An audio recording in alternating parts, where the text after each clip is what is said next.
கர்த்தருடைய பரிசுத்த நாமத்துக்கு ஸ்தோத்திரம். இயேசுவின் நாமத்தில் உங்களை வாழ்த்தி நம்முடைய 14வது நாளின் லெண்டு காலத்தின் தியானத்துக்கு உங்களை வரவேற்கின்றேன்.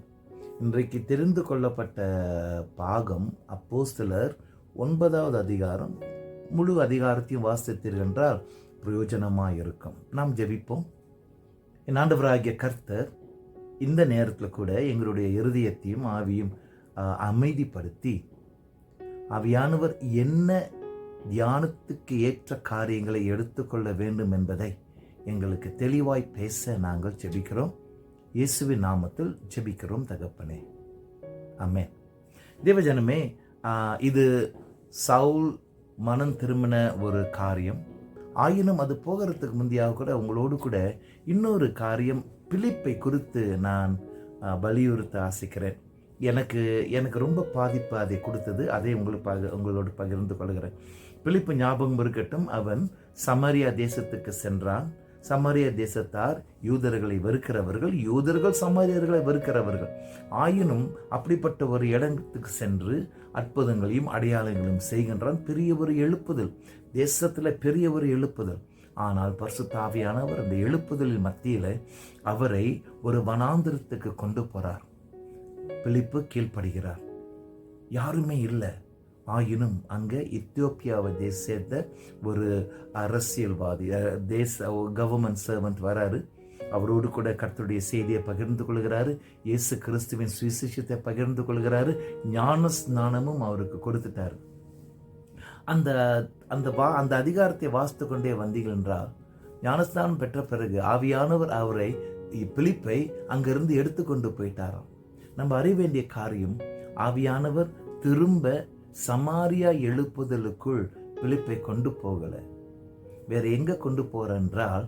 அஷ்டோத் என்ற ஒரு இடத்துக்கு அவரை அங்க கொண்டு போறார். விளங்கிக்க வேண்டும், அஷ்டோத் என்ற இடம் இஸ்ரேல் தேசத்துல உண்டு. சமாரியா இன்னொரு தேசம். ஸோ ஒரு தேசத்தை விட்டு இன்னொரு தேசத்துக்கு ஆவிக்குள்ளான முறையில் பிலிப்பை கொண்டு வந்து விட்டார். இந்த கதை என்னன்னா, 20 ஆண்டுகளுக்கு சிசிரியா என்ற இடம் அங்க இருக்கு. சரிங்களா? அந்த இடத்துல தான் ஒரு சாதாரண ஒரு இடம், சிரமான்னு கூட சொல்ல முடியாது, காஜாங்கன்னு சொல்ல முடியாது, சிமிஞ்சி அப்படிப்பட்ட ஒரு இடம், ஒரு பிரபலமான ஒரு இடம் இல்லை. அந்த இடத்துல பிலிப்பு ஊழியம் செய்து வருகிறார். 20 ஆண்டுகளுக்கு பிறகு பவுல் அப்போஸ்தலன் தன்னுடைய 3வது மிஷனரி ட்ரிப்பில் போகும் பொழுது சிசிரியா என்ற பட்டணத்துக்கு வந்து பிலிப்பை தேடி அவருடைய வீட்டுக்கு போய் தங்கி, அவரையும் அவருடைய டீம் தங்கியிருக்கிறார்கள்.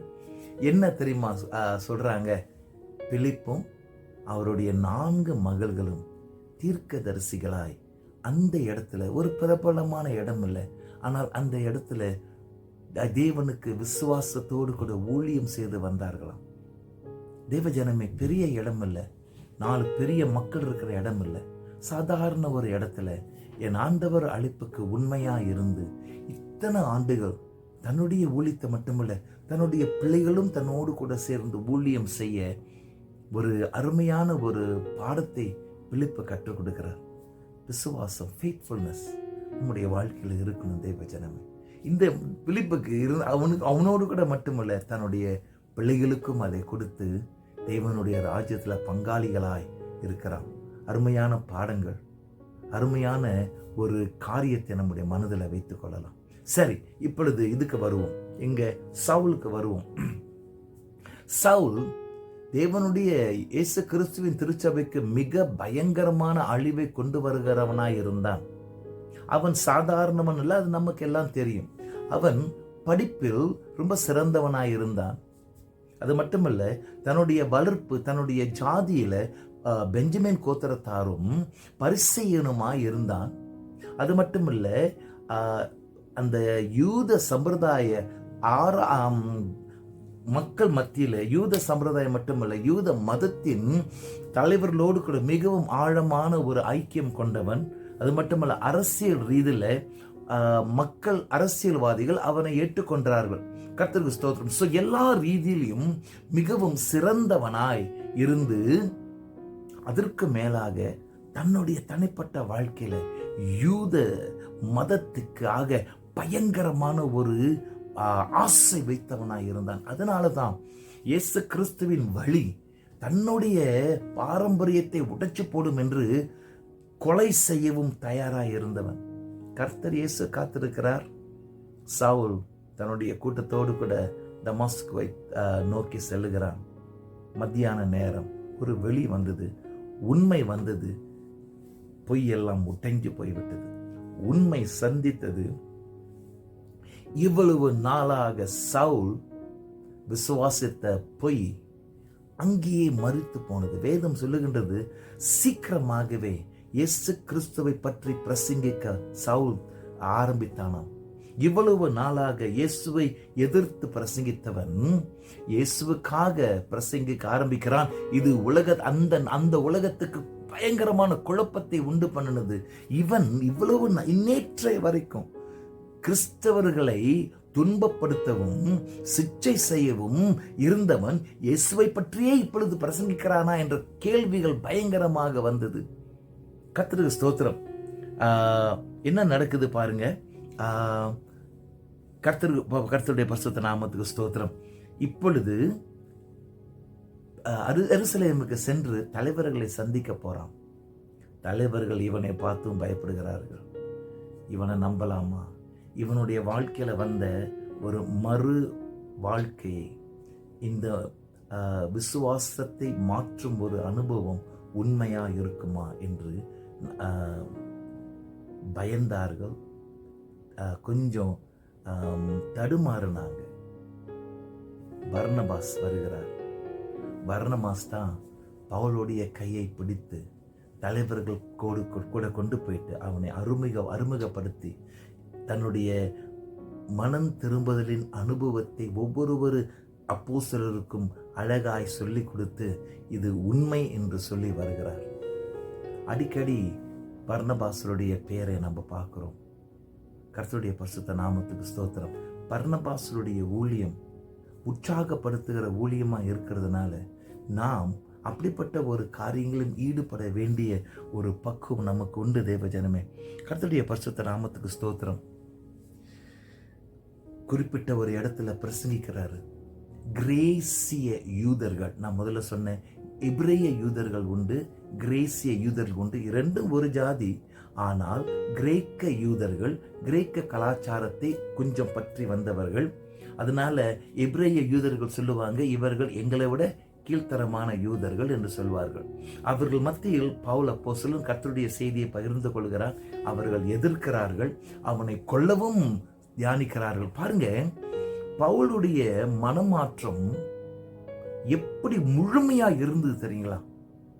அவனுடைய கலாச்சாரம், அவனுடைய வாழ்க்கை, அவனுடைய எல்லா பழக்கத்தையும் விட்டு இயேசு கிறிஸ்துவுக்குள் வருகிறான். அதை ஏற்றுக்கொள்ள முடியாதபடி அவனை கொல்ல திட்டமிடுகிறார்கள். கர்த்தருடைய பரிசுத்த நாமத்துக்கு ஸ்தோத்திரம். இந்த பிரதரன், சகோதரர்கள் இந்த சூழ்நிலையை பார்த்து பவுல்கிட்ட சொல்றாங்க, ஐயா, நீ இருக்கிற வரை பிரச்சனை தான் வந்துகிட்டே இருக்கும். உன் வீட்டுக்கு திரும்பி போ, உன் வீட்டுக்கு திரும்பி போ என்று சொல்லுகிறார்கள். தர்சுஸ் என்ற இடத்துக்கு திரும்ப செல்லுகிறான். சோகமா இருந்திருக்கலாம். பவுலுக்கு தெரியும் என்னுடைய மனமாற்றம் உண்மை, ஆனா அது யாருக்கும் சொல்ல முடியல. திரும்பி போயிடுறான். கர்த்தருக்கு ஸ்தோத்திரம். அதை குறித்து அடுத்தடுத்த நாட்களில் நம்ம பார்க்க போகிறோம். இந்த அதிகாரத்துல பேதுருவை பற்றி நம்ம பார்க்க போறோம். இது பேதுருவை குறித்து கொஞ்சம் கடைசி ஊழியத்தின் கடைசி காரியங்கள். 2 பேரை சந்திக்கிறான். சாதாரண மக்கள். அனியாஸ் என்றவன், அவன் சப்பானி. கூப்பிடுறாங்க, ஐயா இவருக்காக ஜெபம் பண்ணுங்க. இயேசுவின் நாமத்தில் ஜெபிக்கிறார், சுகம் வருகிறது. டோர்காஸ் என்பவள் இருக்கிறாள். அவள் பேர் தபிதா. அவள் சமூக சேவை காரியத்தில் ரொம்ப ஈடுபட்டவள். சீக்கு வந்து செத்து போயிட்டா. அந்த அவரோடு கூட இருக்கிற மக்கள் ரொம்ப பாதிக்கப்படுகிறார்கள். பேதுருவை கூப்பிடுறாங்க. பேதுரு வருகிறார், ஜெபிக்கிறார், உயிர் கொடுக்கிறார், திரும்பி போயிட்டார். இந்த 2 மக்களும் சாதாரணவர்கள், சாதாரண மக்கள். அவர்களால, அவங்களுக்கு சுகம் கொடுத்தனால எந்த பேரும் எந்த புகழும் இல்லை. ஆயினும் இயேசு கிறிஸ்துவின் நாம் மகிமை அடைய இந்த காரியத்தை செய்து பேதுரு போய்கொண்டே இருக்கிறார். கர்த்தருக்கு ஸ்தோத்திரம். ஒரு சில காரியத்தை சிந்தைக்கு உங்களை கொடுக்கிறேன். டியேட்ரிக் போன்ஹாஃபர் என்ற ஜெர்மன் தியோலோஜியன் ஒரு நாள் சொன்னார், கிறிஸ்து ஒரு மனிதனை அழைத்தார், அவனுடைய அழைப்பு என்னவென்றால் சாக அழைக்கின்றார். சிந்திப்போம். கர்த்தருடைய பரிசுத்த நாமத்துக்கு ஸ்தோத்திரம். இயேசு கிறிஸ்துவை நாம் தொடர வேண்டும் என்றால் நான் என்ற அகம்பாவம், பலவிதமான நான், என்னை குறித்த காரியம் சாவணும். பவுல் அதை ஏற்றுக்கொண்டார். சாக வேண்டும். தன்னுடைய படிப்புக்கு செத்தார், தன்னுடைய பிறப்புக்கு செத்தார், தன்னுடைய கனத்துக்கு செத்தார், தன்னுடைய சமுதாயத்தில் உள்ள அந்த ஸ்தானத்துக்கு செத்தார். இயேசு கிறிஸ்து மகிமை அடைய வேண்டும் என்று. சீஷத்துவம் என்ற காரியம் இந்த நாட்களில் திருச்சபைகளை ரொம்ப முக்கியத்துவம் கொடுக்காதபடி இருக்கிறோம். அதை நானும் தவறாக இருக்கலாம். தேவஜனமே, இயேசு கிறிஸ்துவை பின்பற்றுகிறது என்ன, எப்படி நான் செய்வது, இன்னும் எப்படி கிறிஸ்துவுக்குள் வளராம், கிறிஸ்து இன்னைக்கு வைத்திருக்கிற புதிய எதிர்காலத்தை நான் எப்படி சந்தித்து அதை என்னுடைய வாழ்க்கையில் எடுத்துக்கொள்ளலாம் என்பதை கூர்மையாய் நாம் அறிய வேண்டும். இந்த 2 காலங்களில் இந்த பாடி உள்ள காரியத்தை நாம் அறிந்து கொள்வோம். டிசைபிள்ஷிப், சீஷத்துவமாய், சீஷராக இயேசுவை பின்பற்றும் பிள்ளைகளாய் இருக்க கர்த்தர் கிருபை செய்வாராக. ஆமென். ஜெபிப்போம். என் ஆண்டவராகிய கர்த்தாவை உம்மை ஸ்தோத்திரிக்கிறோம், உம்மை துதிக்கிறோம். உம்முடைய ராஜ்யத்தின் பெருக்கத்துக்கு என்னையும் எங்களையும் பங்காளிகளாக வையும். எங்களுக்கு பல தகுதி உண்டு, ஆயினும் அதை உம்முடைய மகிமையில பார்க்கிற நேரத்தில் ஒன்றுமே இல்லை. அதனால நீங்க எங்களை தகுதிப்படுத்தி உம்முடைய ராஜ்யத்தை பெருக்கத்தக்க ஊழியக்காரர்களாய், பாதிப்பு உண்டு பண்ணும், நல்ல ஒரு பாதிப்பை உண்டு பண்ணும் ஊழியக்காரர்களாய் எங்களை ஸ்திரப்படுத்த நாங்கள் ஜெபிக்கிறோம். அதே வேளையில் ஆண்டவராகிய கர்த்தாவே, கிறிஸ்தவனாய் இருக்கிறதுனால சிட்சைகள் வரும், கடுமையான சிட்சைகள் வரும். அது பவுலுடைய வாழ்க்கையில அவன் இயேசுவை ஏற்றுக்கொண்ட நாளில இருந்து அவன் வாழ்க்கை முழுதும் இந்த பிரச்சனை அவனோடு கூட வந்தது. என்ன கஷ்டங்கள், என்ன நிந்தைகள், ஆயினும் உமக்கென்று உண்மையாய் இருந்ததை நாங்கள் அறிந்து கொள்ள, அதை எங்களுடைய வாழ்க்கையில நாங்கள் உண்மையாய் எடுத்துக்கொள்ள கிருபை தர ஜெபிக்கிறோம். இன்றைக்கு கூட ஆண்டவரே, எங்களுடைய போதகர்களுக்காக, எங்களுடைய ஆவிக்குள்ளான தலைவர்களுக்காக நாங்கள் ஜெபிக்கிறோம். என் ஆண்டவர் அவர்களை ஆசீர்வதியும், அழைப்பை கொடுத்து எங்களுக்கு போதகராய் வைத்திருக்கிறேன். போதகர் ஊழியம் கடுமையான ஒரு ஊழியம். பிரசங்கத்தை ஆயத்தப்படுத்தி மக்கள் மத்தியில் அதை பகிர்ந்து கொள்ளும் பொழுதும், போதகராய் மக்களை அனுசரிக்கவும், ஆடுகளைப் போல தன்னுடைய ஜனங்களை காத்து கொள்ளவும் இருக்கும் காரியம். தன்னுடைய தனிப்பட்ட ஜப வாழ்க்கை இன்னும் கூர்மையாகணும், தன்னுடைய வேத வாசிப்பு இன்னும் ஆழமாகணும், தேவனை நேசிக்கும் அன்பு இன்னும் விசாலமாகணும், மக்களை நேசிக்கிற அன்பு இன்னுமாக கூர்மையா இருக்க வேண்டும் என்று போதகர்களை என் ஆண்டவர் ஆசீர்வதி. நன்றியோடுமே நாங்கள் துதிக்கிறோம். அவருடைய குடும்பங்களை, அவருடைய பிள்ளைகளை ஆசீர்வதியும். சில வேலைகளை அடிக்கடி பிள்ளைகளுக்கு சுகவீனமாய் ஆகலாம். கர்த்தருடைய பாதுகாவல் வரட்டும். சகல துதிகான மகிமை உமக்கு செலுத்தி இயேசுவின் நாமத்தில் ஜெபிக்கிறோம் தகப்பனே. ஆமென்.